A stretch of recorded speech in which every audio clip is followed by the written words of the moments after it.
Podemos abrir nuestras Biblias o encender nuestras Biblias en 2 de Corintios capítulo 11.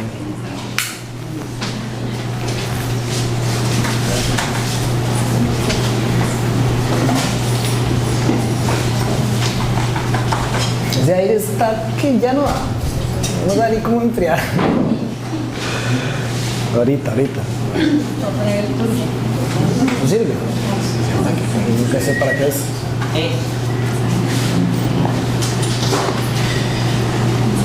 Segunda de Corintios capítulo 11. Y mi tarea esta mañana es predicar expositivamente, que al final de lo que se trata es de lograr exponer las verdades que Dios tenía para su pueblo, ponerlos a pensar en lo que Pablo quería que nosotros pensáramos a través de este texto. Y aunque les voy a leer hasta el versículo 6, voy a predicar principalmente del versículo 1 hasta el versículo 5. Entonces, en Nueva Versión Internacional, este texto dice así: ojalá me aguanten unas cuantas tonterías. Sí, aguántenmelas. El celo que siento por ustedes proviene de Dios, pues los tengo prometidos a un solo esposo, que es Cristo, para presentárselos como una virgen pura. Pero me temo que, así como la serpiente con su astucia engañó a Eva, los pensamientos de ustedes sean desviados de un compromiso puro y sincero con Cristo. Si alguien llega a ustedes predicando a un Jesús diferente del que hemos predicado nosotros, o si reciben un espíritu o un evangelio diferente de los que ya recibieron, a ese lo aguantan con facilidad. El tiempo defiende su convicción de su apostolado. Identifica a los falsos maestros, los señala y los rechaza abiertamente, preocupado por la duda que ellos estaban sembrando, preocupado por esto que ellos estaban haciendo, alejando a la iglesia de la voluntad de Dios. Entre los temas, a manera de resumen, que hemos abordado en las semanas anteriores, ya específicamente sobre esta tercera sección, encontramos, número 1, la diferencia entre la autoridad divina y la autoridad humana. Pablo afirma que su autoridad no se basa en apariencia externa ni en su carisma personal, sino que es un llamado y una comisión de Cristo. Esto lo vemos desde la introducción de la carta, en el primer versículo, como él se identifica como un apóstol de Cristo. Es aquel, según la definición estricta de la palabra apóstol, embajador, aquel que viene a representar a alguien más. Y lo que Pablo quiere que nosotros hagamos por medio de esta última sección es que creemos ese vínculo, eso que es fácil de percibir. Si usted está representando a alguien, todo lo que usted dice y lo que usted hace debería de apuntar a ese que usted está representando.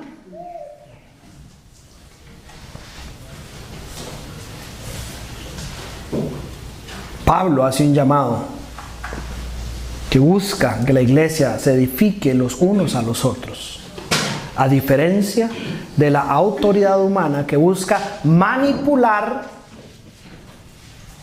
para obtener favor humano, para crear seguidores, sin importar torcer la verdad que haya dentro de la iglesia. Otro de los temas es un rechazo a las comparaciones carnales dentro de nuestros ministerios. Pablo dice, uno no puede pensar así. No se trata de qué tan grande es tu ministerio, de qué tan impresionante sea para el mundo. Y vamos a profundizar en este tema un poco más. Se trata de qué tan fieles somos. Escuchen esto. Este es el verdadero ministerio del cristiano. Se trata de qué tan fieles somos. Voy a hacer una pausa para que no nos distraigamos, porque esto es sumamente importante. Gracias, Dani. No se trata de qué tan grande es un ministerio o de qué tan importante seamos para el mundo. Se trata de qué tan fieles somos en lo que Dios nos ha encomendado en todas las áreas de nuestra vida. De eso se trata. Yo conozco personas, o todos tal vez hemos escuchado de personas dentro del liderazgo de las iglesias que ven, obviamente de una manera torcida, el escribir libros o el participar en conferencias, es decir, ser conferencistas, o el rozarse con grandes nombres, o el tener grandes títulos como el éxito en su ministerio. Ahora, no estoy diciendo que esto esté mal, pero entienden que eso es el verdadero éxito en el ministerio. Y la pregunta que todos nos deberíamos de hacer es: ¿qué tan fiel son esas personas o eres en lo que Dios verdaderamente te ha encomendado hoy? Entonces, más que ver ese tipo de cosas, ¿qué tan fiel eres en tu ministerio personal con Dios? Es decir, ¿qué tan fiel eres en tu vida de oración? ¿Qué tan fiel eres en la lectura de la palabra, en la meditación de la palabra? ¿Qué tan fiel eres en la obediencia personal hacia Dios? ¿Qué tan fiel eres con las disciplinas espirituales? Y eso está de primero. Segundo, ¿qué tan fiel eres en el ministerio familiar? Si fuera que eres padre, esposo, madre, esposa, ¿qué tan fiel eres en el ministerio familiar? Después, ¿qué tan fiel eres en tu ministerio con la iglesia local? Y después, ¿qué tan fiel eres en el ministerio con el mundo? Es decir, con el evangelismo, por ejemplo, con el alcanzar almas para el Señor, servir al Señor fuera de la iglesia local. Pablo dice: la verdadera aprobación viene de Dios, y Dios es el que pone los estándares de lo que es verdaderamente exitoso para los ciudadanos del reino de los cielos, no el mundo. El que se gloría, dice Pablo, citando Jeremías capítulo 9. No son palabras nuevas del Nuevo Testamento de Pablo, que ya las predicó Manos, si no me equivoco, la semana pasada. El que se gloría en el Señor. Palabras de Jeremías capítulo 9, versículo 24. Pablo termina rechazando toda la autoalabanza. Solo el que es aprobado por Dios, y no el que se promociona a sí mismo, es verdaderamente ministro. Y cuando digo ministro, no me refiero a las personas que simplemente sirven en la iglesia, sino ustedes como aquellos que tienen un ministerio, porque el ministerio de Dios es a través del cuerpo de Cristo. Entonces, si todos somos miembros de un solo cuerpo, todos estamos en el ministerio, ¿correcto? El verdadero servidor de Dios busca agradar a Dios y no entretener a una audiencia. Y todo esto es una exhortación a gloriarse solo en lo que el Señor ha hecho. Solo lo que el Señor ha hecho en uno, solo lo que el Señor ha hecho por medio de uno, y no en mis logros o atributos separados de Él. Y de esto se trata el resto del capítulo 11, capítulo 12, hasta llegar al cierre del capítulo 13. Pero a partir de este punto, Pablo está a punto de, como diría Billy, y tal vez algunos me entienden y algunos no, Pablo está a punto de venirse desde el pico. Eso significa, en la jerga de los surfeadores, que cuando vienen las olas del set, las mejores olas de toda la mañana, uno trata de posicionarse, bueno, los que surfean bien tratan de posicionarse, para no meterme yo en ese canasto, en la mejor ola, en el puro centro del pico, para venirse con todo. Pablo está a punto de venirse con todo desde el pico. Ojalá que me aguanten unas cuantas tonterías. Es más, dice, sí, aguántenmelas. Como quisiera, dice en otra versión, que me toleraran un poco esta locura, dice, creo que si no me equivoco, en la Nueva Biblia de las Américas. Sí, tolérenmela, dice Pablo.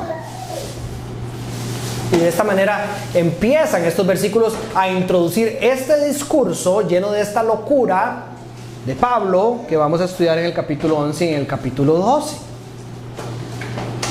Y como ya les dije en la introducción, es un discurso que viene cargado de energía, de firmeza, viene cargado de un sarcasmo confrontativo, viene cargado de un en serio.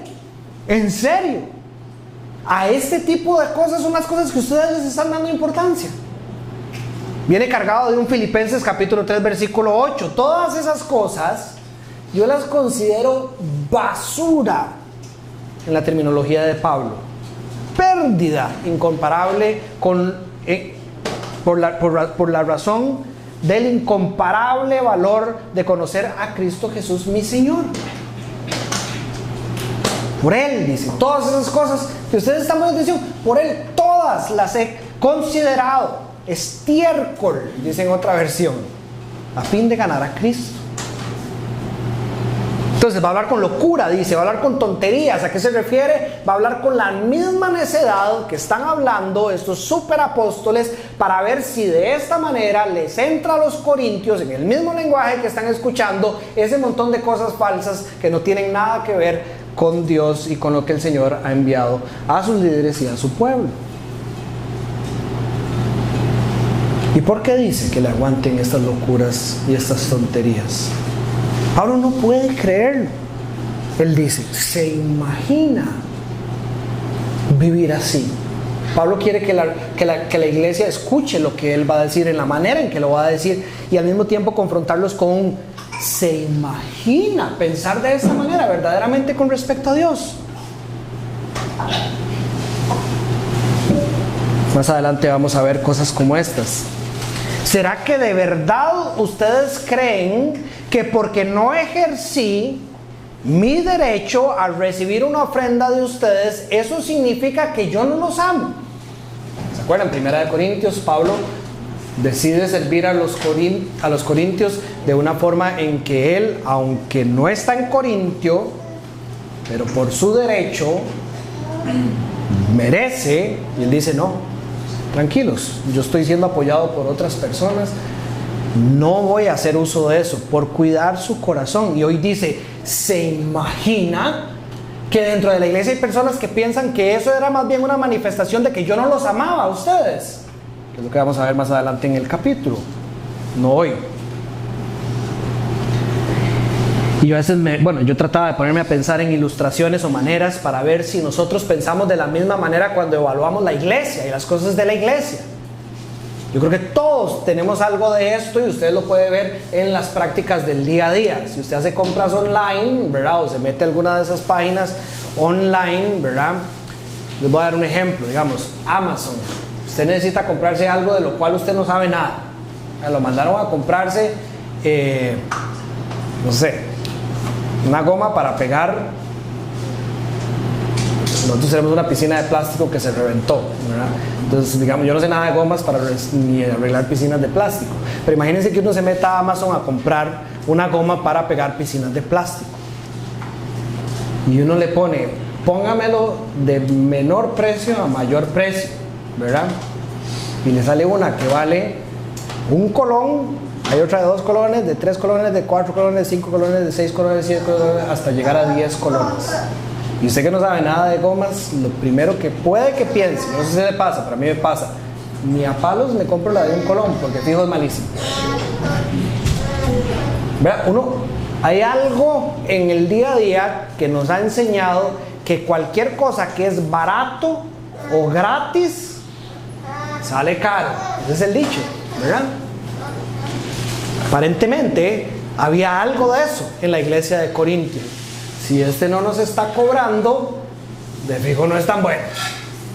Aquellos otros superapóstoles que nos están sacando todo lo que pueden, eso sí, porque lo caro tiene que ser bueno. Tenemos que tener cuidado de no traer este tipo de pensamiento dentro de la iglesia. Nosotros fuimos parte de los esfuerzos para hacer una campaña evangelística. Ustedes me han escuchado compartir este testimonio anteriormente aquí en Nosara. Y yo era uno de los promotores de que las personas que debían de compartir el Evangelio debían de ser personas de nuestra comunidad, es decir, pastores de nuestra comunidad.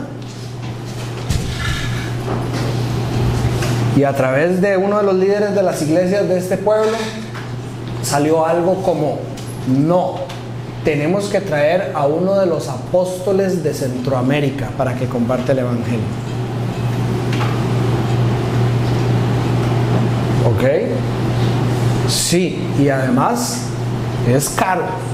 Tenemos que hacer una campaña para recaudar, no me acuerdo si eran $2,000, $2,500. Es decir, existía el número de lo que traía, de lo que costaba traer al superapóstol para que por 15 minutos compartiera el Evangelio en la plaza de Nosara.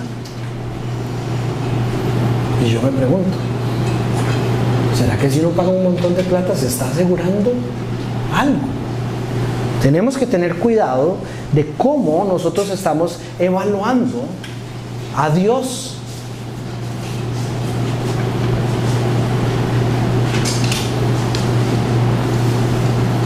Pablo nos está preguntando, ¿de verdad vamos a evaluar así el ministerio de los hombres de Dios? ¿De verdad vamos así a evaluar al Señor? Yo no sé si nosotros apreciamos más las cosas que hemos comprado afuera en la calle por lo que nos ha costado que el Evangelio gratuito de Cristo Jesús. Entonces yo no sé si dentro de nuestro subconsciente el hecho de que Dios dice es un regalo, es solo por gracia, usted no tiene que traer nada a la mesa, yo se lo quiero dar, como que usted dice, bueno, sí, suena atractivo, pero al rato no es tan bueno, ¿verdad? Pablo lo sigue aclarando más adelante en su carta, que nadie me tenga por insensato, dice en el versículo 16 y 17 de este mismo capítulo, si usted lo quiere buscar. Pero aun cuando así me consideren, de todos modos recíbanme, dice, para poder jactarme un poco. Al jactarme tan confiadamente, no hablo como quisiera el Señor, sino con insensatez. De nuevo, todo este discurso se trata de hablar como un necio, a ver si ustedes entienden, no como el Señor me manda, pero permítanme hacerlo. Dice más adelante, ¿de verdad ustedes se basan en las cartas de recomendación que estos apóstoles están dando para decidir quién es mejor que el otro? Hebreos, ¿o qué? Y yo no soy hebreo también, dice Pablo. Israelita, y yo no soy israelita también. Educación, y yo no fui formado también por Gamaliel. Servidores de Cristo. Suave. ¿Por qué son servidores de Cristo? ¿Trabajan arduamente? Dice Pablo, mientras cuenta su testimonio. Han sido encarcelados, azotados 5 veces con el chunche, casi muerto muchas veces, apedreado, naufragios, todo tipo de peligros, hambre, sed, ayuno, frío, desnudez. Pablo está diciendo, cuando ustedes ven a esos superapóstoles que parece que ni siquiera tocan el suelo cuando están caminando y los comparan con un verdadero servidor de Cristo, ¿quién está modelando más al Señor? Aquellos que viven una vida sacrificial, y no todos tenemos que montarnos en un barco y naufragar para ser un servidor de Cristo, pero ustedes entienden lo que yo estoy hablando.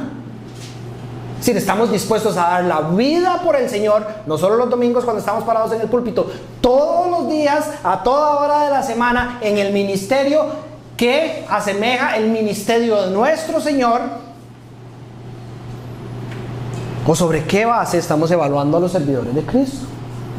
Y de nuevo, yo estaba pensando en ejemplos en mi vida, que creo que tal vez algunos puedan compartir, donde nosotros traemos estas confusiones entre lo del mundo y lo que es verdaderamente del Señor. Esta semana murió un pastor muy famoso para algunos círculos, el pastor John MacArthur. Y John MacArthur tuvo una gran influencia en mi ministerio. Siempre ha tenido una gran influencia en mi ministerio, pero principalmente en los primeros años. Era un gran hombre. A mí alguien me regaló la Biblia de estudio MacArthur, y yo en mi inmadurez dije, cualquier cosa que venga de este gran nombre a través de esta Biblia y los comentarios de MacArthur, eso tiene que ser. Pero conforme uno apunta los ojos a la Escritura, no solo se da cuenta que la única verdad solo puede venir del Señor a través de la convicción del Espíritu, sino que el corazón de MacArthur nunca fue que mis ojos estuvieran en Él, sino verdaderamente solo en Jesús. Y uno empieza a descubrir quién era ese verdadero gran pastor.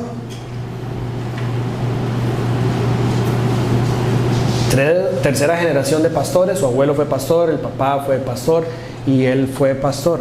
Además, escribió más de 150 libros y, según estuve leyendo esta semana, participó activamente diseñando programas de discipulado y otros materiales de libros. Más de 400 cosas llevan su nombre, aparte de los 150 libros de él, donde él participó para bendecir la iglesia del Señor. Entonces son números, ¿verdad?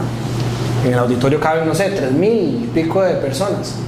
Pero esa es la razón por la cual nos vamos a ir de jupa, como decimos los ticos, a creer todo lo que diga John MacArthur. No podemos ser como los corintios, ¿verdad?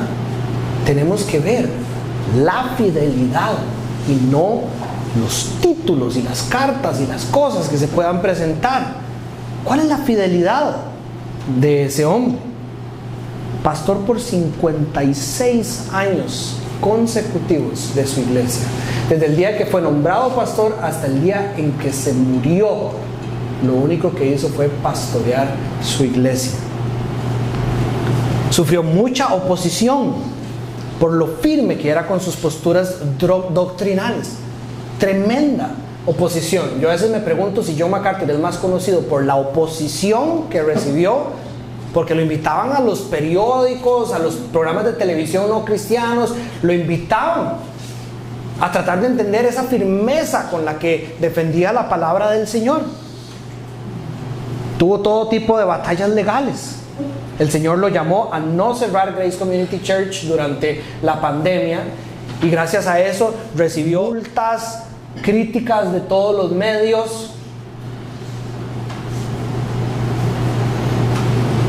Participó bajo la sombra de otros grandes hombres como R.C. Sproul, que ahora voy a mencionar, otro pastor que ya murió en Estados Unidos, en la Declaración de Chicago sobre la inerrancia de las Escrituras.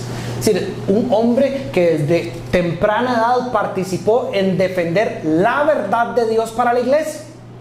En un país como Estados Unidos, donde hay un alto porcentaje de personas que creen que la Biblia ya no es la palabra de Dios, este hombre dio su vida por defender esa verdad que fue dada a la iglesia.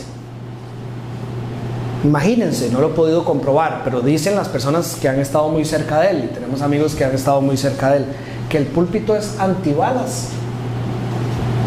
Imagínense, hay historias registradas de personas que han entrado a atacarlo por cosas.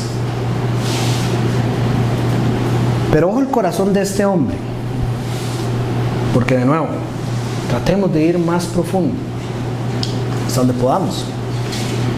Albert Mohler, el presidente del Seminario Bautista del Sur, acaba de escribir un artículo esta semana pasada que se llama, la traducción sería como un león desde el púlpito, hoy en la presencia de Cristo.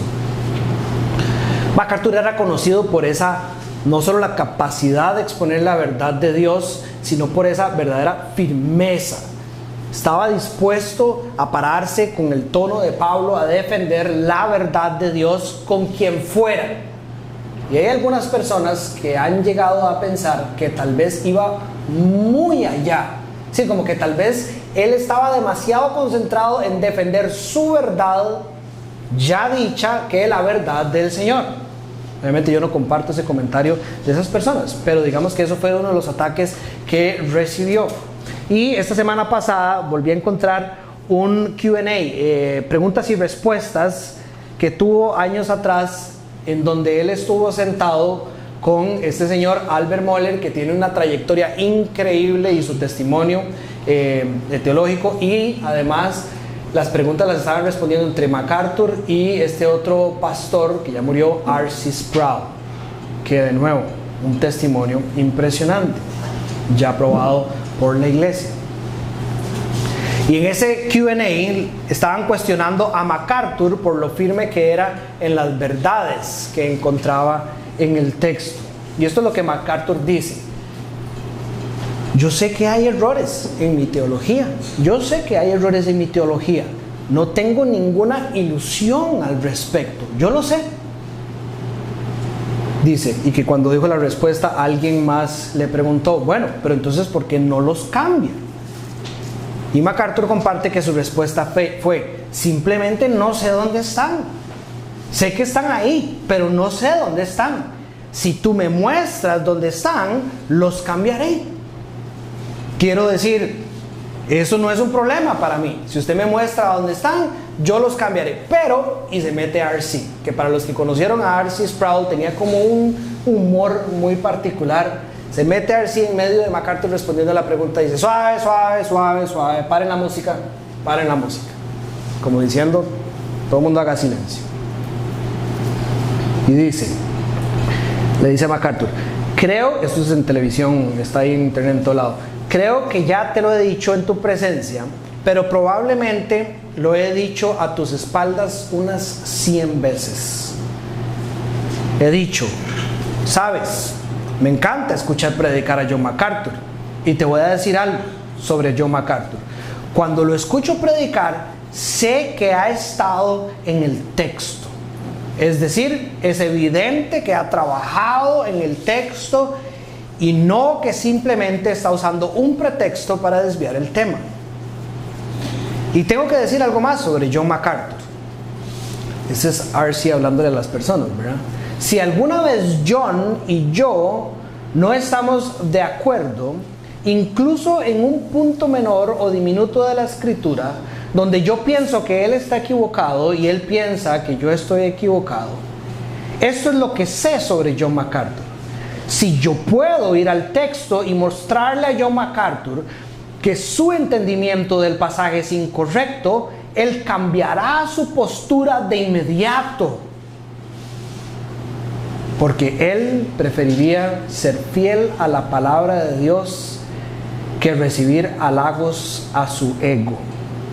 Y nunca he conocido, y que R.C. Sproul diga esto, nunca he conocido a alguien más abierto a la corrección en justicia con respecto al texto de la escritura que John MacArthur.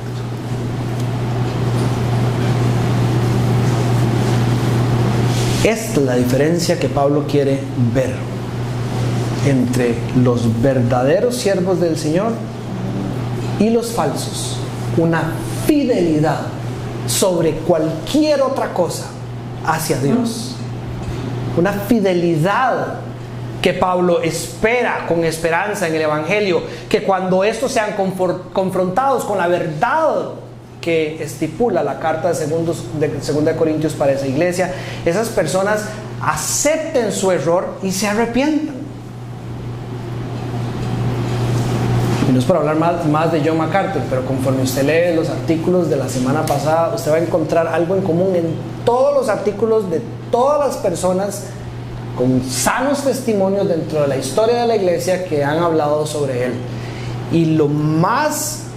Y la particularidad o el común denominador en todo era un corazón amoroso, un corazón compasivo. Ni siquiera es el mejor de los maestros, no, que no era, pero digamos, un corazón fiel al Señor, fiel a amar a los discípulos del Señor, fiel a amar al mundo como el Señor lo ama. Y Pablo dice, credenciales, solo credenciales están sacando. ¿Qué es esto? Que un día hicieron una cosa, que el otro día le dijeron a alguien sobre una visión, o que el otro día dijeron una palabra, ¿verdad? Quiero darte una palabra, andan por ahí, quiero darte una palabra, yo tengo una palabra, quiero darte una palabra. Credenciales. Y Pablo dice, de lo único que yo, Pablo dice, me puedo jactar, es de mi debilidad. Si a algún lado voy a llegar a presentarme, no es por las visiones, no es por las palabras que le he dado a uno y a otro, no es por nada de eso. Si en algún lado yo me voy a presentar, lo que voy a presentar es mi debilidad y a Cristo haciéndome fuerte en medio de ella. Y esa es una característica de los grandes hombres del Señor. Solo que muchas veces las personas no ponemos nuestros ojos en eso. Nos encanta ver las otras cosas, las cosas que nos impresionan. Por ejemplo, Charles Spurgeon, un predicador del siglo XIX, conocido como el príncipe de los predicadores. ¿Qué título? El príncipe de los predicadores. En la historia de la iglesia, si alguien ha leído historia de la iglesia, usted dice, ¿quién es el príncipe de los predicadores? En todos los 2000 años de la historia de la iglesia, nadie va a decir otro nombre que no sea Charles Spurgeon. Y Charles Spurgeon escribió en su autobiografía: he pasado por profundos abismos de oscuridad mental, de los cuales espero que nadie de ustedes jamás experimente. Aunque fue uno de los predicadores más influyentes de la historia, Charles Spurgeon frecuentemente confesaba sus luchas personales, debilidades físicas y batallas espirituales, y cómo encontraba su fortaleza solo en Cristo. No ocultó sus sufrimientos emocionales, sino que los usó como una plataforma para mostrar la suficiencia de la gracia de Dios. Uno no se para aquí por los títulos de seminario que tiene.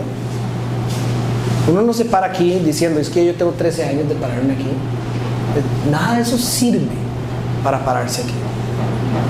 Lo único que le da a uno la valentía para abrir la boca aquí es saber que Cristo está con uno. Porque si uno se vuelve a ver, a encontrar lo necesario para liderar una congregación, si usted tiene el temor del Señor, no se suba, ni siquiera se suba. Es solo por lo que Cristo hace en nosotros. Las chicas de la misma manera. Esta señora Joni Eareckson Tada, he escuchado varias de sus charlas. Joni es cuadraplégica desde los 17 años, es decir, ella solo puede mover la parte superior de su cuerpo desde los 17 años.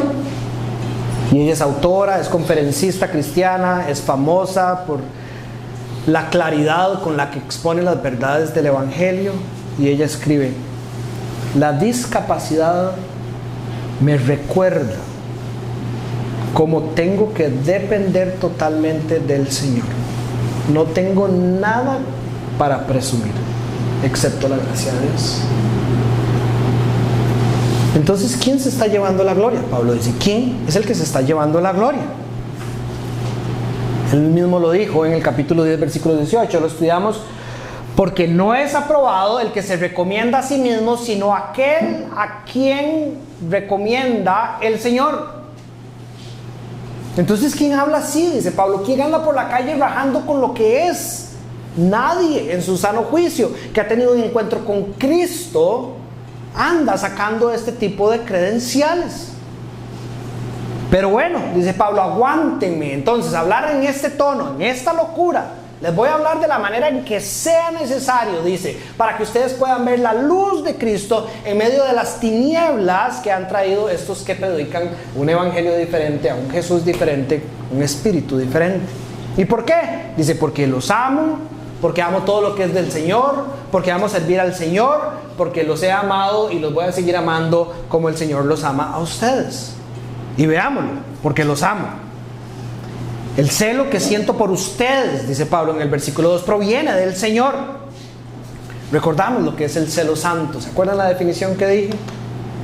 Pablo siente un ardor por proteger la pureza del Evangelio y la salud espiritual de la comunidad. Y yo escucho eso y yo digo, esa es la definición de la historia de la iglesia de lo que es el celo santo.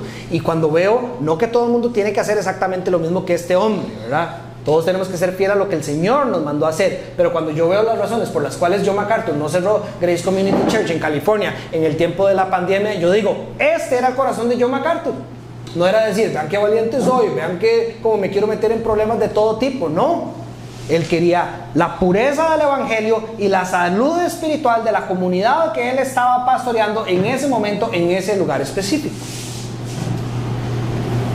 El celo santo se entiende como un ferviente deseo de honrar a Dios y mantener su verdad sin compromisos, sin compromisos. ¿A quién le tenemos miedo?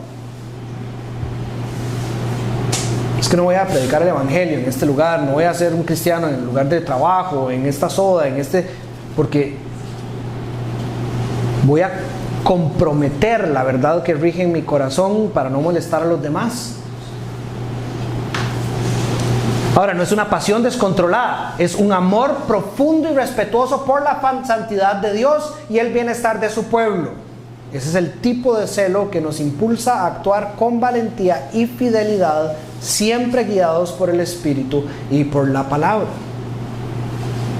Lo enseñé hace unas semanas, cuál es la diferencia entre el celo santo y el celo pecaminoso. El celo santo se centra en la gloria de Dios y el bienestar de los demás. Gloria de Dios, bienestar de los demás. El celo pecaminoso nace por el egoísmo, la envidia y el deseo de control. Entonces aquí en Casa Vida nos ha pasado que llegan personas que quieren ser parte de nuestros discipulados, pero no son parte de la iglesia. Vienen una vez, 2 veces, 3 veces y después dejan de venir. Y uno se acerca y les pregunta, mira, nos haces falta en el discipulado, ¿por qué dejaste de venir? Es que vieras que el púlpito en la iglesia a la que yo estoy nos prohibieron por nombre participar en los discipulados de Casa Vida. Y yo les pregunto, ¿y les dijeron por qué? ¿Será que estamos enseñando, no sé, alguna doctrina de demonios o algo así? Que podría ser una razón por la cual uno no asiste a otra iglesia, a la educación, para ser educado por otras. No, simplemente no dejan que nadie de su rebaño se junte con otro rebaño, como si el rebaño fuera de quién. El rebaño es del Señor. Y nuestra responsabilidad como líderes y la responsabilidad como ustedes es de buscar constantemente vivir vidas que glorifiquen al Señor y el bienestar espiritual de su ser, obviamente para servir en su iglesia local. Pero el celo pecaminoso nos lleva a controlar. Esas son mis ovejas. Dios guarde a alguien se acerque a mis ovejas. El celo santo es constructivo, busca edificar. Los celos pecaminosos tienden a destruir y a dividir. Pablo dice, yo amo todo lo que es del Señor, yo amo servir al Señor y por eso les voy a hablar de la manera en que sea necesaria. ¿Por qué? Dice, porque los tengo prometidos a un solo esposo, que es Cristo, para presentarlos como una virgen pura. Y este lenguaje es súper bello, es profundo. En los tiempos de Cristo, así se entendía el matrimonio. Los padres eran encargados de cuidar principalmente a las chicas, ¿verdad? Y en el momento del compromiso, que en el entendimiento de los tiempos de Jesús era prácticamente estar casado, ¿verdad? Por eso cuando usted entiende el Evangelio de Mateo, como José decide darle una carta de divorcio a María antes de haberse casado, es porque el compromiso en ese tiempo se veía. Si usted, mujer, está comprometida a este hombre, es prácticamente como si estuvieran casados. Pero la tradición del pueblo de Israel era esperar aproximadamente como 1 año para celebrar la boda. Y durante ese tiempo, esa mujer que ya estaba comprometida a ese hombre, el padre duplicaba los esfuerzos para proteger a esa chica para que llegara pura, como una virgen, describe la nueva versión internacional, al matrimonio. Entonces, esto es lo que Pablo está haciendo. Él dice, como un padre espiritual de los corintios, los he prometido a un solo esposo. De aquí mi locura, de aquí mi pasión, de aquí la razón por la cual yo estoy haciendo todo esto. Yo los he prometido a un solo esposo, porque Él me mandó, que es Cristo, para presentárselos de una manera pura. Pablo se veía como aquel que servía al Señor, como padre espiritual, que prepara a la novia comprometida para la boda. Pablo es el encargado de mantener la pureza de la novia hasta la boda, que es la segunda venida del Señor. Y esa es la responsabilidad que debería tener todo líder dentro de la iglesia, pero es una responsabilidad compartida con los miembros de la iglesia también. Debemos de velar, tanto ustedes de allá para acá como yo de acá para allá, por mantener la pureza dentro de la iglesia y poder llegar y ser esa novia que Cristo está esperando. Hablo locuras, dice Pablo, porque los amo como el Señor me ha mandado a amarlos. Y aquí podemos ver el corazón pastoral de Pablo en medio de la intensidad. Dice, me temo por lo que está pasando en sus corazones, temo lo que están escuchando. Pablo demuestra su fidelidad en su servicio a Jesús. Y ojo este detalle que es importante. Esta es la idea principal. El sufrimiento del verdadero siervo es el mismo sufrimiento de su maestro.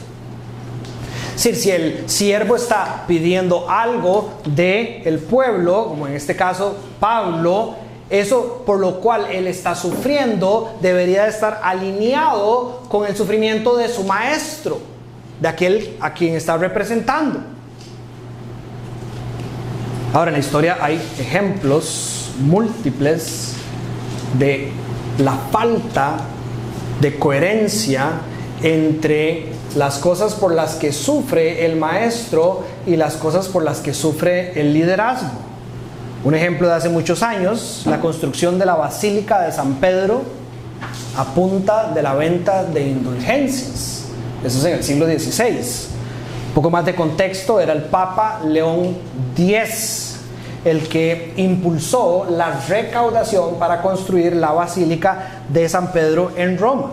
Y el método por el cual iba a recaudar esa plata por todo el imperio de la Iglesia Católica de Roma iban a ser la venta de las indulgencias. Y la venta de las indulgencias lo que significa es que por medio de algo que usted compra con dinero recibe perdón divino. Obviamente, si usted no ha sacado esta conclusión, ¿verdad? Todo esto fue lo que originó la reforma de la iglesia, Martín Lutero. Pero ¿cuál era el resultado? Que por los líderes se sentían presionados, pero debían dar dinero para el perdón de Dios, por un edificio que nunca llegaron a ver. ¿Y cuál fue el resultado? Un proyecto material gigante, ambicioso, pero una desatención y falsedad en el cuidado espiritual, un abuso tremendo de la conciencia del pueblo.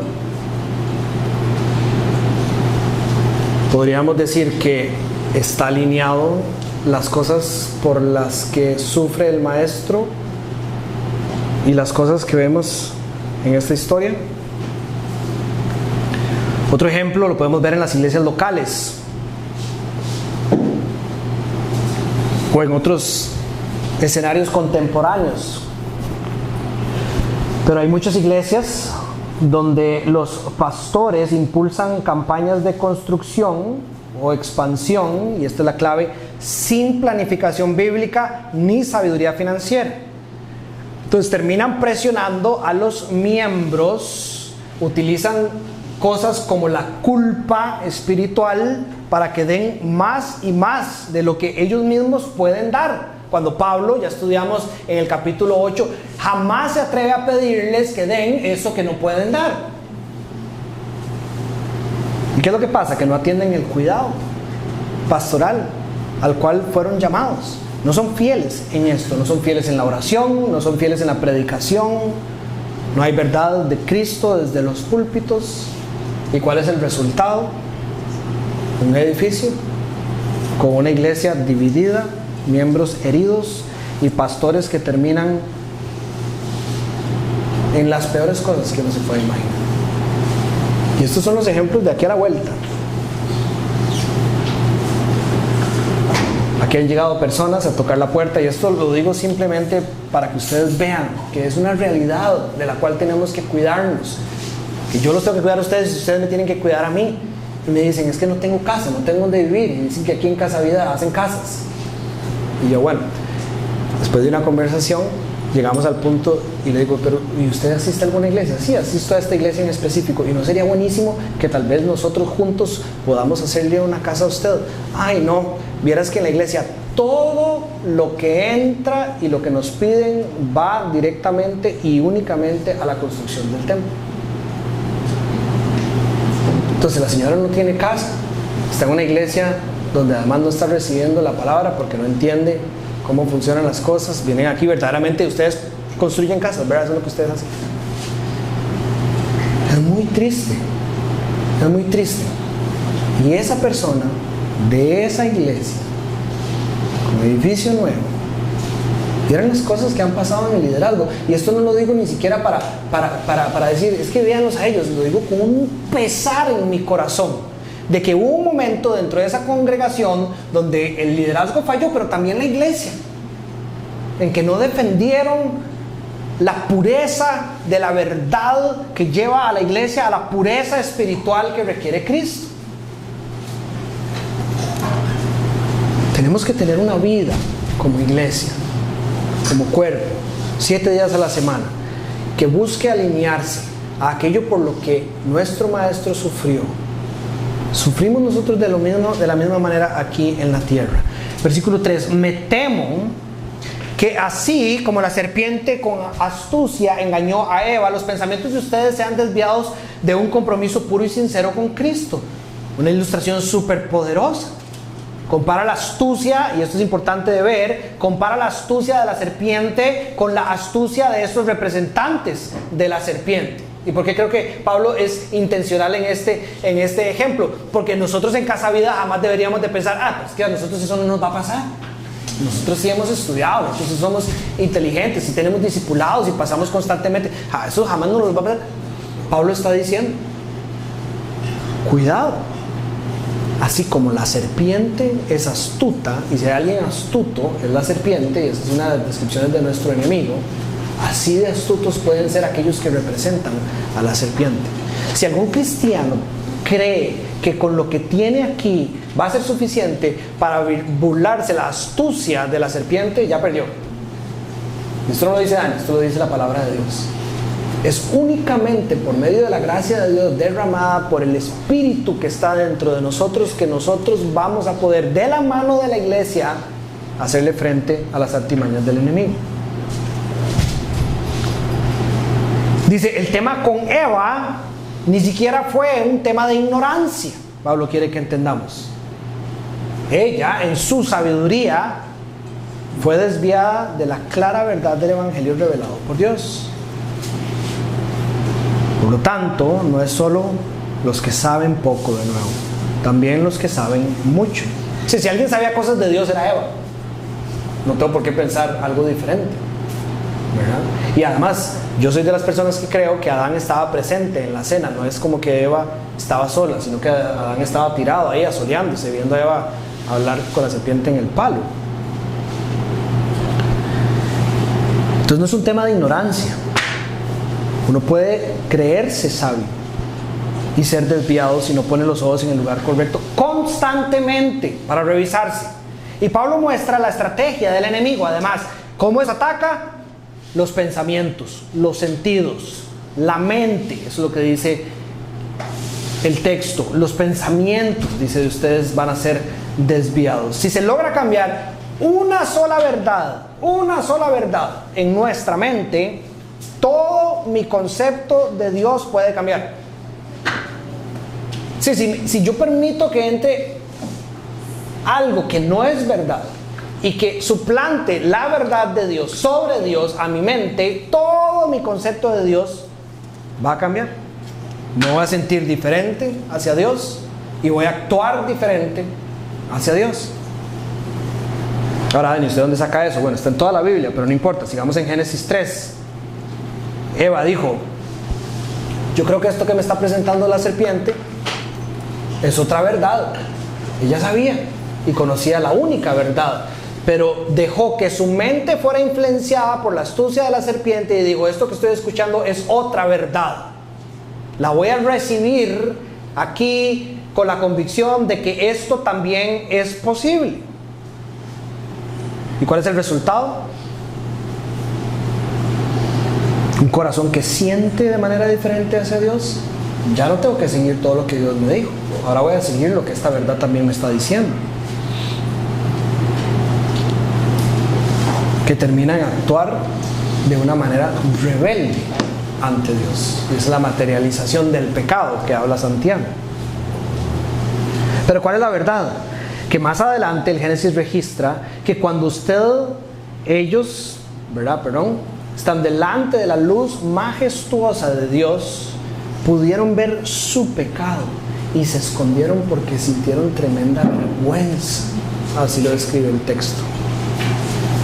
¿Y nosotros? ¿Será que nos pasa igual? No voy a hablar sobre de dónde viene este pensamiento, hay diferentes maneras de poder entender cuál es el origen, pero dentro del cristianismo está esta mentalidad de que verdaderamente es posible ser cristiano sin ser parte de una iglesia local. Permitimos que entrara una idea diferente a la verdad de la Biblia al mundo del cristianismo. Yo creo que sí se puede. Además, muchos lo hacen. Yo lo estoy haciendo y no me va tan mal.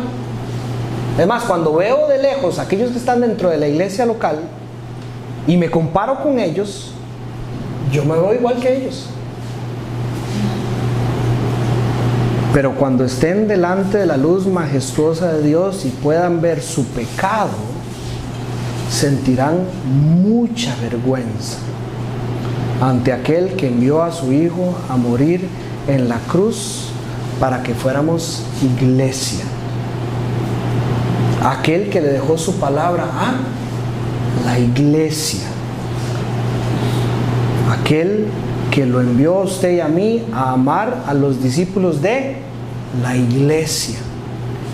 Y aquel que nos mandó a servir no solos, sino por medio de la iglesia.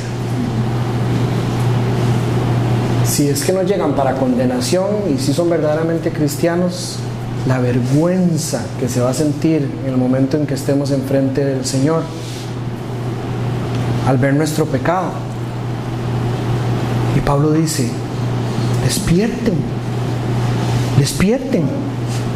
¿A quién le está creyendo? ¿Y qué es lo que les están creyendo? ¿Y por qué? Si ahí está la palabra de Dios, ¿qué es lo que ustedes están viendo en esos otros que los hace impresionarse más que la majestuosa luz de Dios? Si alguien llega a ustedes predicando a un Jesús diferente al que hemos predicado, con un espíritu diferente, un evangelio diferente, ya lo recibieron.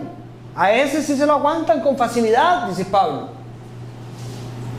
Un Jesús diferente, probablemente está hablando de, estos no eran judaizantes como los de Gálatas, probablemente estaban presentando a un Jesús bajo los estándares del mundo, ¿verdad? Con mucho porte, muy glorioso y muy exitoso, no un Jesús como el que representaba Pablo, un Jesús que alcanzó la perfección. ¿A dónde? ¿A dónde alcanzó Jesús la perfección? De su obra, de su vida, en la cruz, crucificado. Ahí fue cuando Jesús dijo: ya todo ha sido consumado. Si Jesús no hubiera ido a la cruz, Él hubiera dicho: yo vine y no fui exitoso. Y estas personas dicen: no, cualquiera que muestra una debilidad no puede ser. Un espíritu diferente, emocionalismo, carismático, manipulador, no hay humildad en ese espíritu de esas personas. Están lejos de la verdad, confían en su propio entendimiento, no responden con obediencia. Alguien escribió sobre ese espíritu diferente que ya recibieron, que podía aludir a una influencia demoníaca disfrazada de piedad, es decir, ni siquiera creyentes.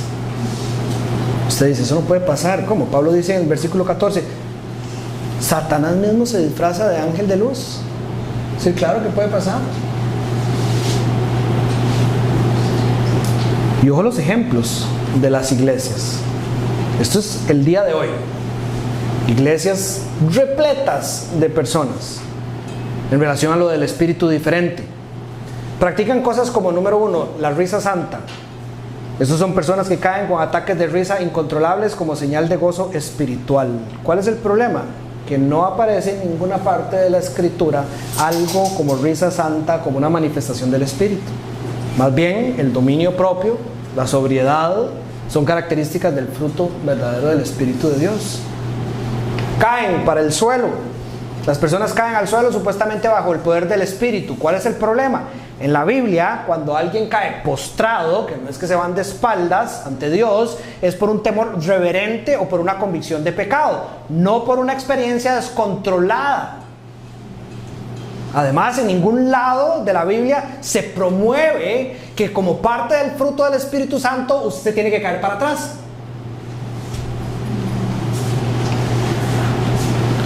Bailes extáticos o movimientos involuntarios, brincos, temblores o danzas que supuestamente el Espíritu provoca. ¿Cuál es el problema? De nuevo, el Espíritu más bien, dice Pablo, y lo estudiamos en 1 Corintios capítulo 14, es un espíritu de orden, de reverencia, de control. Una exaltación, pegar gritos y llorar y gritar y darse vueltas y caer de espalda y todo ese montón de varas. No tiene nada que ver con una verdad que evidencia el poder del Espíritu. La embriaguez espiritual. Algunos dicen de estar ebrios del Espíritu, hablando incoherencias o actuando como borrachos. ¿Cuál es el problema? Que según Efesios capítulo 5, versículo 18, no deberíamos de emborracharnos, sino más bien ser llenos del Espíritu. Dice que está hablando específicamente del producto, pero al mismo tiempo está contrastando la embriaguez como algo no alineado a lo que Dios hace por medio del Espíritu. La gloria pegajosa o la escarcha o el aceite o las plumas, manifestaciones físicas, oro, escarcha, plumas, aceite en las manos, vistas como señales del Espíritu. ¿Y cuál es el problema? Que todo esto es totalmente ajeno a la enseñanza del Nuevo Testamento. El Espíritu Santo se manifiesta a través de objetos místicos, dicen ellos. Nada así se encuentra uno en el Antiguo Testamento ni en el Nuevo Testamento. Todo eso está metido y mezclado con misticismo y supervisión. Y se los dice una persona que fue criado a la sombra de la Iglesia Católica y que fui por lo menos unas 3 veces a las apariciones de la Virgen de Sarapiquí y juraba que me montaba en el bus con los brazos llenos de escarcha. Y yo decía, de fijo, la Virgen de la Sarapiquí pasó por aquí, porque yo tengo la escarcha que me dicen, ¿a dónde estaba eso en las Escrituras? Nunca nadie apuntó a nada en las Escrituras, ni yo con 10 años, 12, 13, 14 años, no sabía nada en el momento. Ya después, cuando pasaron los años, me di cuenta de quién era el dueño de la propiedad y de cuáles eran las técnicas que usaban para tirar escarcha. Así en serio, con nombre y apellido.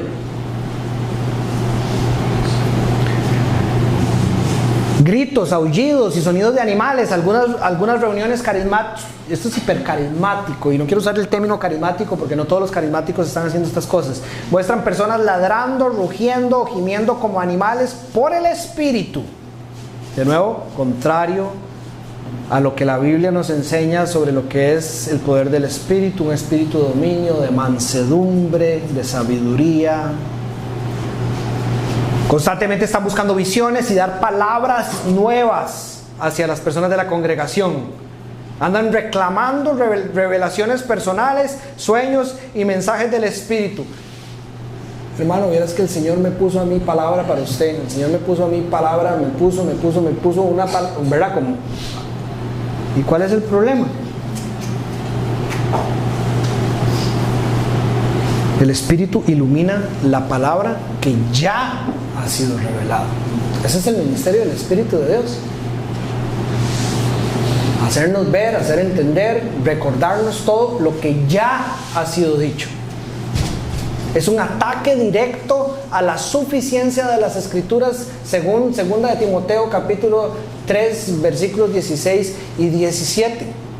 Eso es como si Dios hubiera dicho: toda la palabra de Dios es suficiente, pero estén atentos porque no es suficiente. Y alguien va a llegar a sumarle un poquito ahí conforme ustedes vayan a este tipo de cosas.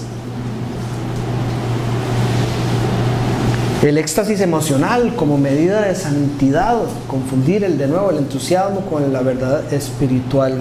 Evangelios distintos. Un mensaje de autosuperación, legalismo, triunfalismo espiritual, basados en logros humanos, la teología de la prosperidad, ¿verdad? Elocuencia, autoridad o experiencias, no basado en la gracia soberana de Dios por medio de la fe en Cristo crucificado. Y usted me dirá, pero este tipo de cosas no pasan hoy. Yo se los digo por experiencia propia, tienen que tener mucho cuidado. Yo creo que todos en alguna forma hemos sido afectados por este tipo de cosas. Hemos escuchado Hillsong, por ejemplo, canciones de Hillsong. ¿Quién ha escuchado canciones de Hillsong? ¿Quién ha escuchado canciones de otro ministerio que se llama Betel? Y las traducciones son buenísimas, han hecho producciones musicales muy buenas. Y simplemente por eso hemos tal vez caído en el error en algún momento de abrir nuestros oídos a lo que sea que venga del púlpito también. Yo me acuerdo una vez que yo visité un país que dije, voy a ir porque hay una iglesia de Hillsong. Y lo único que yo sabía de Hillsong era la música. Nada sobre sus pastores, sobre sus fundadores, sobre qué creían, sobre qué es lo que estaban enseñando desde el púlpito. Por dicha no pude ir. Pero lo mismo pasa ahora con esta iglesia, con Betel. Creemos simplemente porque venden discos y porque las canciones son buenas y porque las letras son buenas que todo lo que representa esa iglesia es igual de bueno. Estamos viendo verdaderamente el corazón de la fe, que es lo que nos puede mantener puros y sin manchas.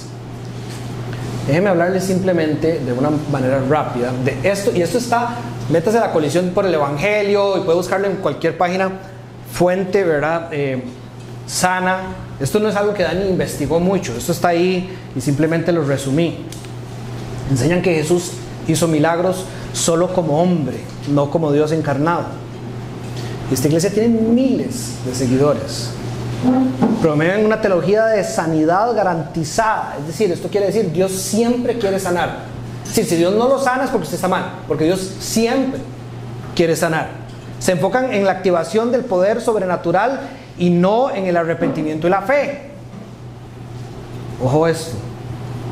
Miembros de su iglesia, liderados, han practicado o tolerado algo que en inglés se conoce como el grave soaking, que es absorber unción de las tumbas, y atribuyen al Espíritu Santo fenómenos como las plumas de ángel, polvo dorado, nubes de gloria, risas descontroladas, temblores, gritos, caídas, auxilios. Ellos ahora están produciendo una Biblia, que es la que tratan de que sus miembros utilicen, que los pasajes pueden estar alterados hasta en un 50%.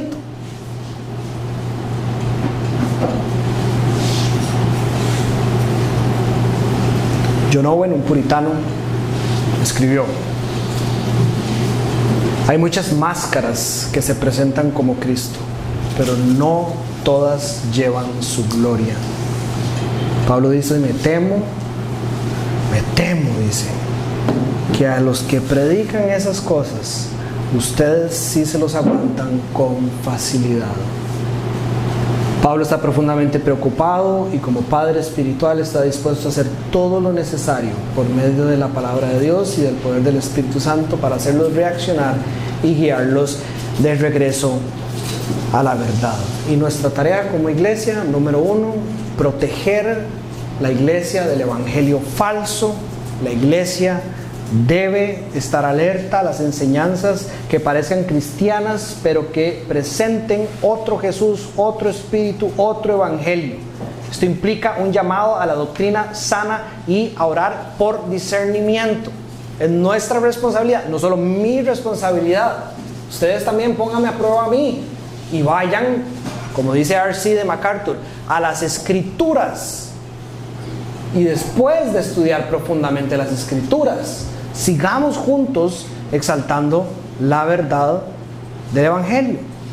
El celo pastoral debe ser por la fidelidad de la iglesia a Cristo. Los pastores tienen que ver a la iglesia como la novia de Cristo y esforzarse por presentarla pura ante Él, no solo en conducta, sino especialmente en fidelidad doctrinal y amor exclusivo por Cristo. Esto quiere decir que el enfoque principal del ministerio pastoral es la oración y la preparación para darle a la iglesia la verdad que Dios le dio a la iglesia. No es estar en un montón de actividades, ni que tiene que estar metido uno en todo, ni que tiene que ser parte de todo. Si usted empieza a descuidar eso, se empieza a alejar de este tipo de cosas. Una de las personas que he admirado mucho en el pasado, en mi caminar con el cristianismo, es un pastor estadounidense que se llama Steven Lawson. Steven Lawson, lastimosamente, algunos lo recuerdan porque cayó en adulterio el año pasado. Y Steven Lawson, yo me he leído bastantes libros de Steven Lawson, lo he escuchado predicar en vivo bastantes veces. Un cañón enseñando, un hombre súper reconocido, caminando a la par de otros con grandes títulos, pero conforme las personas han tratado de entender qué fue lo que pudo haber pasado en la vida de Lawson, pueden identificar cómo conforme pasaron los años se desenfocó y empezó a hacer un montón de cosas que para las personas eran muy buenas y dejó de ser fiel a lo que el Señor lo mandó a hacer. Una de las cosas que han identificado es que Steven Lawson era pastor en una iglesia donde él ni siquiera se consideraba miembro. Estaba tanto tiempo afuera de la iglesia, en conferencias, en reuniones conjuntas de seminario, en otro montón de cosas, que no tenía un cuerpo a quien acudir para que lo frenaran mientras su corazón se fue desviando y terminó cayendo en el adulterio.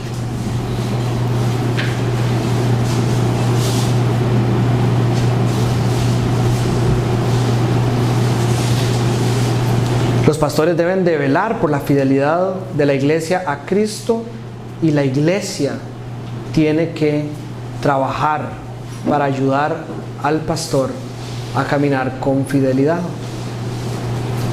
La iglesia debe valorar la simplicidad y la suficiencia del evangelio. En una era de conciertos, de shows y de entretenimiento, la iglesia necesita volver a la fe pura, sincera en Cristo, centrada en su palabra, el evangelio y los medios de gracia que Dios nos ha dado. No debemos tolerar enseñanzas necias, aunque sean atractivas. No lo podemos hacer. La iglesia no debe tolerar a los falsos maestros, por muy carismáticos, exitosos o elocuentes que parezcan. Se deben aplicar disciplina doctrinal, se debe mantener en la pureza para mantener la pureza del cuerpo de Cristo. Por último, el liderazgo no necesita mucho estilo ni mucho porte, como decimos aquí, sino conocimiento de Cristo. La iglesia debe reconocer y valorar a pastores y maestros no por cómo hablan, no por lo buena gente, o por cómo se visten, o por cómo caminan, sino por fidelidad doctrinal y su búsqueda constante de madurez espiritual. El liderazgo debe ser fiel a Cristo, la iglesia debe ser fiel a Cristo, y el resultado de esto no puede ser nada diferente de que todos seamos más como Cristo. Muy bien.